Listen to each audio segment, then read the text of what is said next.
Health Canada has approved 4 supervised drug consumption sites in Edmonton and 1 site in Lethbridge, the Alberta government announced Wednesday.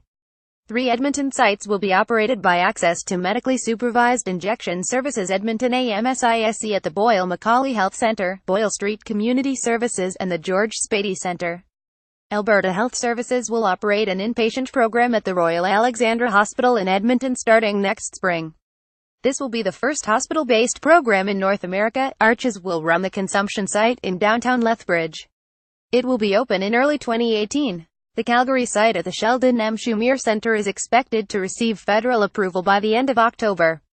Safe sites aim to save lives. 123. The 3 community-based sites in Edmonton will open later this year or in early 2018.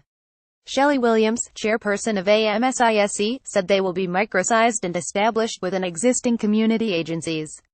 These 3 established community-based organizations already have trusting relationships with people who are currently using drugs and in unsafe environments, she said. Williams said the programs will link people with services and supports. It will benefit the surrounding neighborhoods, she said, because people will be injecting indoors and not leaving used needles behind. Stacey Bork, executive director of Arches, said visits to Lethbridge emergency rooms due to opioid poisoning are more than 25% higher than the provincial average. She said youth under 20 represent 8.1% of overdose deaths in Lethbridge and doctors are prescribing opioids at a rate that is 50% higher than the provincial rate. We do have some issues in the south that are very specific to our area, she said. Overdose rates high in inner city. Some residents and businesses in the inner city, particularly in Chinatown, opposed locating the consumption sites in their neighborhood. But Associate Health Minister Brandy Payne said the services have to go where people need them. The rates of overdose within inner city populations have been quite high, Payne said.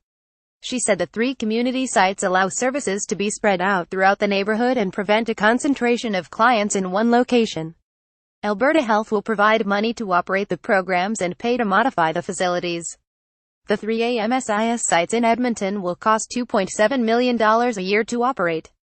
Costs for the other proposals are still being finalized. Payne said she expects to see more applications for supervised drug consumption sites.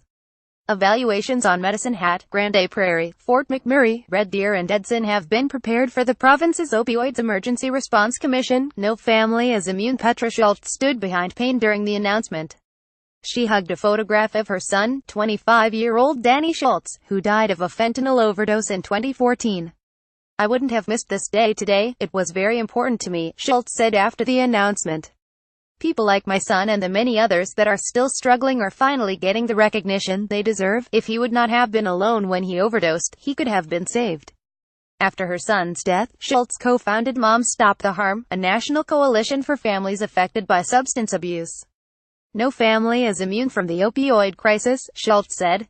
Members of Schultz's coalition advocate for better treatment of drug users, including supervised consumption sites. Wednesday's announcement was a milestone for the group, Schultz said. So far this year, 315 people have died from fentanyl-related overdoses in Alberta.